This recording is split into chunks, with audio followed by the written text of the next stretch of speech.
Assalamualaikum warahmatullahi wabarakatuh. Perkenalkan, nama saya Lina Sapitri yang akan bertugas sebagai moderator dalam diskusi pelajaran SKI, yaitu tentang perkembangan di Amerika Serikat. Baiklah, langsung saja kita mulai untuk sesi yang pertama, yaitu penyampaian materi yang akan disampaikan oleh Saudari Nurjana. Assalamualaikum warahmatullahi wabarakatuh. Perkenalkan, nama saya Nurjana. Di sini saya akan menjelaskan bab 3 tentang perkembangan Islam di Amerika. A. Sejarah Islam di Amerika. Sejarah Islam di Amerika Serikat bermula sekitar abad ke-16, di mana Estevanico dari Ajamor merupakan Muslim pertama yang tercatat dalam sejarah Amerika Utara. Populasi Muslim di AS telah meningkat dalam 100 tahun terakhir, di mana sebagian besar pertumbuhan ini didorong oleh adanya imigran. Pada 2005, banyak orang dari negara-negara Islam menjadi penduduk AS tiap tahunnya dibanding 2 dekade sebelumnya. Sebelum kedatangan Christopher Columbus, penemu benua Amerika, umat Islam terlebih dahulu menemukannya. Fakta yang paling gampang ditemui yaitu nama yang serupa dengan kota suci umat Islam seperti Mekah di Indiana.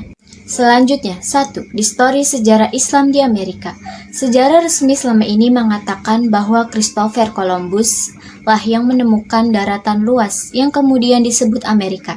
Hal ini ternyata tidak benar karena 70 tahun sebelum Columbus menjejakkan kaki di Amerika, daratan yang disangkanya India, Laksmana Muslim dari Cina bernama Cheng Ho atau Zheng He telah mendarat di Amerika.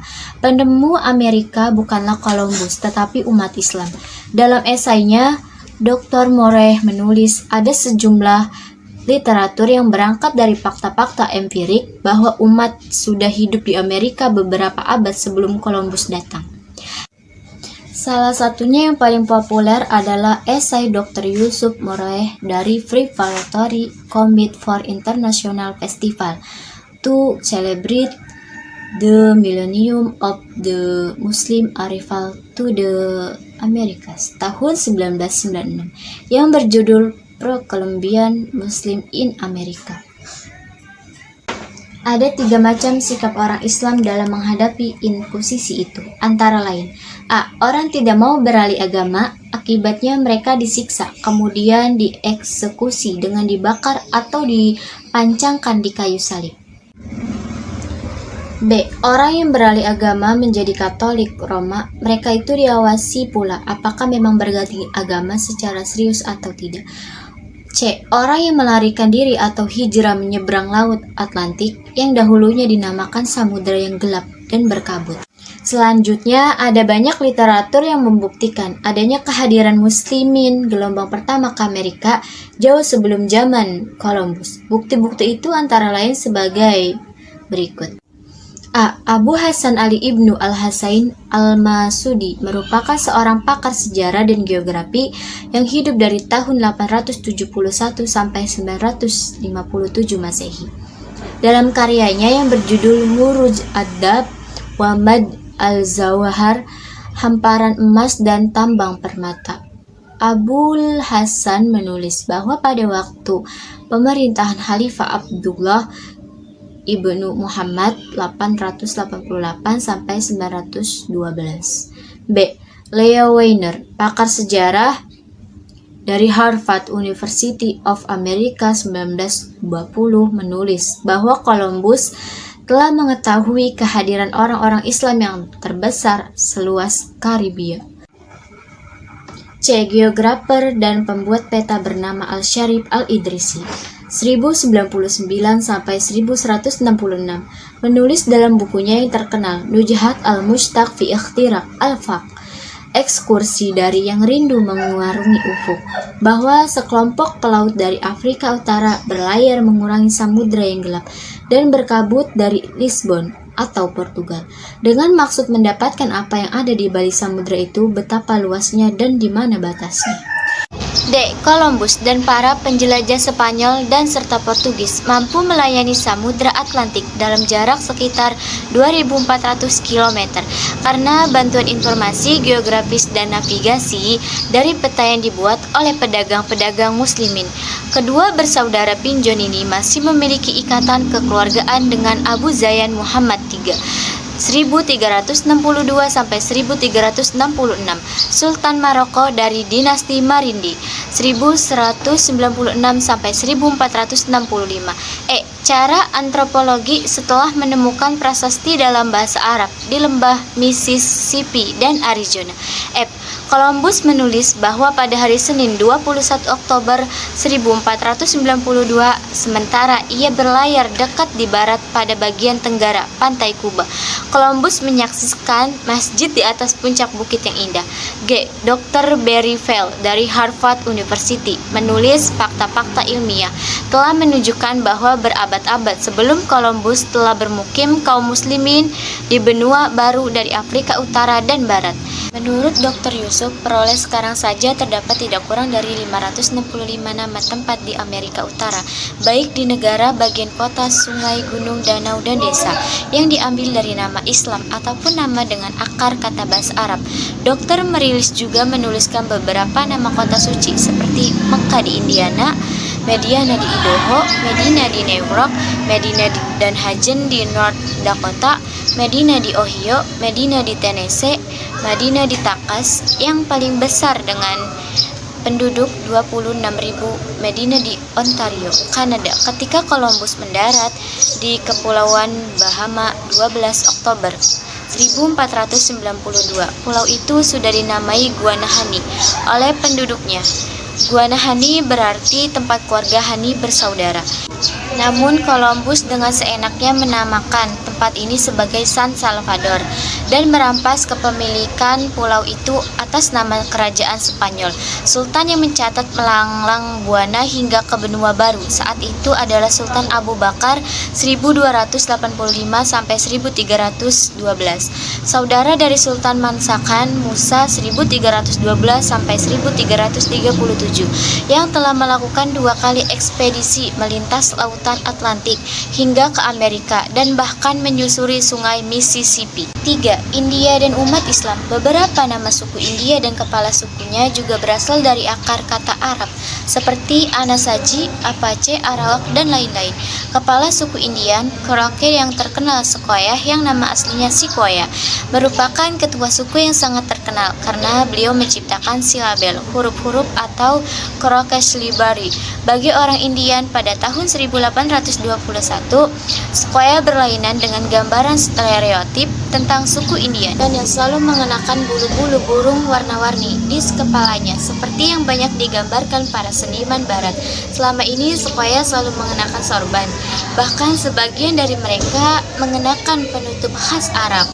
B. Gerakan Islam di Amerika Serikat. Gerakan Ahmadiyah dalam Islam atau sebuah komunitas ortodoks internasional adalah organisasi pertama yang berhasil menyelenggarakan upaya memperkenalkan Islam di Amerika Serikat dan paling sukses di antara Afro-Amerika. Mufti Muhammad Shodiq mulai menerbitkan sebuah majalah bulanan bernama The Muslim Sunrise yang berisi artikel tentang Islam isu-isu kontemporer.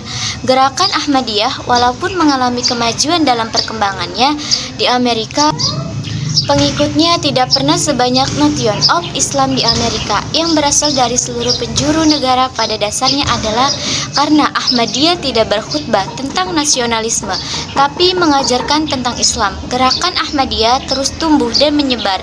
Mereka telah mendirikan lebih dari 40 misi di Amerika dan telah berdiri di lebih dari 120 negara dengan lebih dari 10 juta anggota. C. Perkembangan Islam di benua Amerika. Islam telah memasuki benua Amerika sebelum pelaut Portugis yang bernama Christopher Columbus menemukan benua itu. Sampai sekarang masih diselidiki pada kurang lebih 1500 Masehi.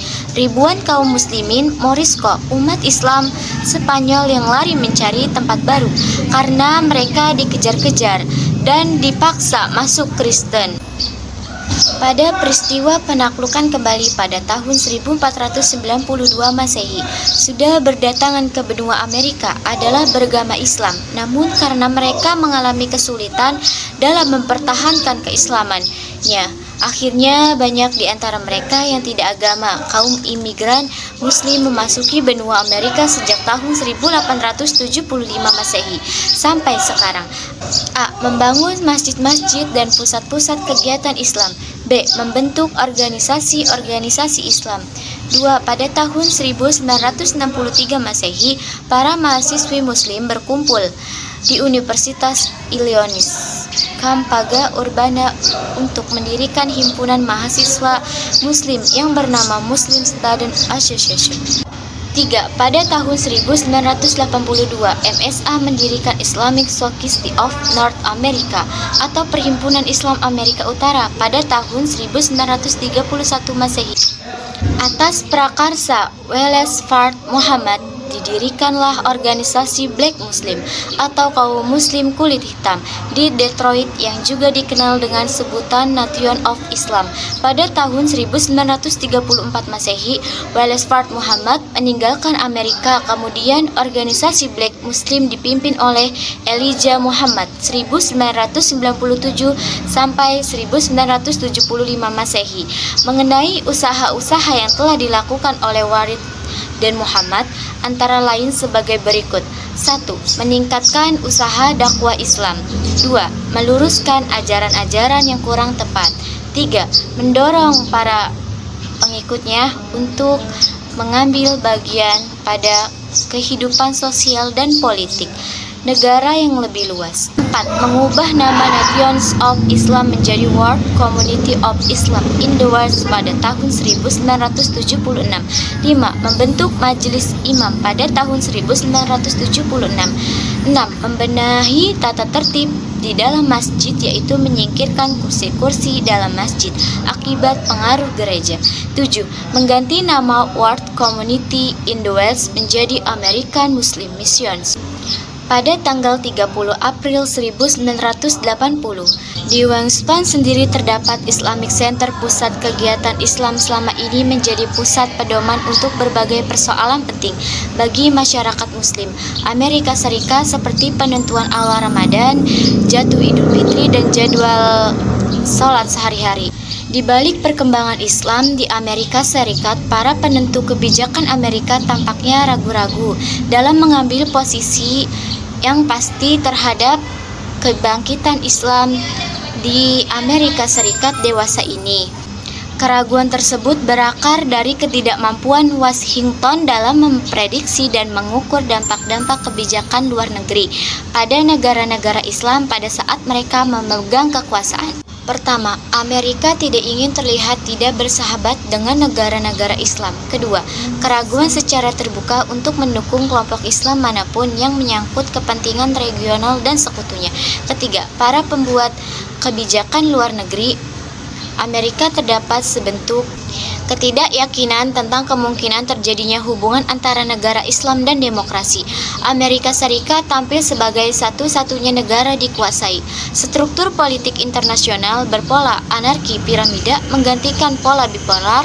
Dalam pola baru ini, Amerika tetap bermukim di puncak piramida dunia lewat kepemimpinan politik, ekonomi, dan teknologi militernya. Di bawahnya bertengger multipolarisme Eropa yang beranggotakan Inggris, Prancis, Jerman, dan Rusia. Cukup sekian materi yang dapat saya sampaikan, kurang lebihnya saya mohon maaf. Billahi taufiq wal hidayah. Wassalamualaikum warahmatullahi wabarakatuh.